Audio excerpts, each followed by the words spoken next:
Let us quickly look at some properties in the form of theorem, but I am keeping this as a points to remember.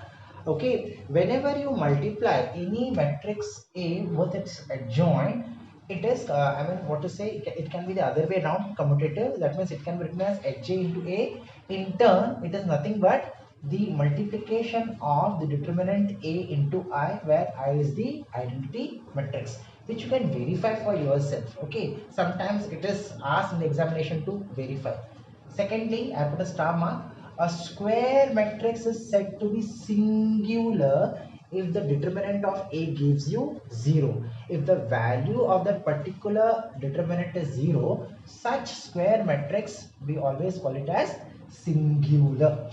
Then third, if A and B are non-singular matrices of the same order, means whose determinant's value is not 0, that is nothing but the non-singular. The opposite of singular is non-singular, obviously. So if A and B are non-singular matrices of the same order, then AB and BA are also non-singular matrices of the same order.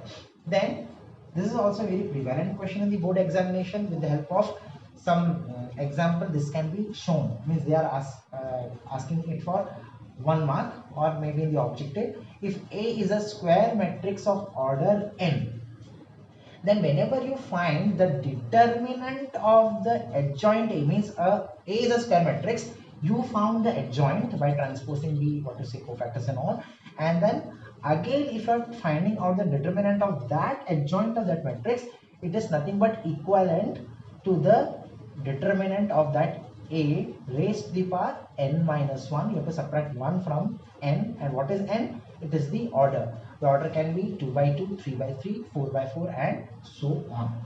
Okay, so that will exactly match. You yourself can try. You can take any 2 by 2 matrix or 3 by 3 matrix. Okay, and then what do? You find the adjoint of that matrix, and then after finding the adjoint of that matrix, again you find the determinant of that adjoint.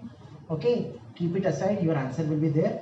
And then to find the determinant of a particular that given matrix and subtract 1 from that order, right, and evaluate. You will see that the left hand side and the right hand side will both match, right? So this is explained in the NCERT part, but I am only taking as the points to remember. Then a very important point, a square matrix is invertible. In order to find the inverse of the matrix, there are two ways. One way which we studied in the chapter matrices by elementary row or column transformation. The other way we are going to study by using the adjoint. So, but before that you need to remember that it's not necessary that every matrix will have the inverse, but if it exists, it is unique. Inverse of a matrix is always unique, but it is always not necessary that every matrix will have the inverse. For that you have to check. A square matrix is invertible. It will have the inverse if and only if it is a non-singular matrix. That means the determinant of A, if it is 0, okay, you cannot find the inverse of that matrix. In order to find the inverse of the matrix, by taking the determinant, the value of the determinant should not be 0. It should be a non-singular. But if it is singular, so such matrix, for such matrix, you cannot find the inverse. Again, I repeat, a square matrix is invertible if and only if the value of the determinant is not equal to 0. That means it is non-singular.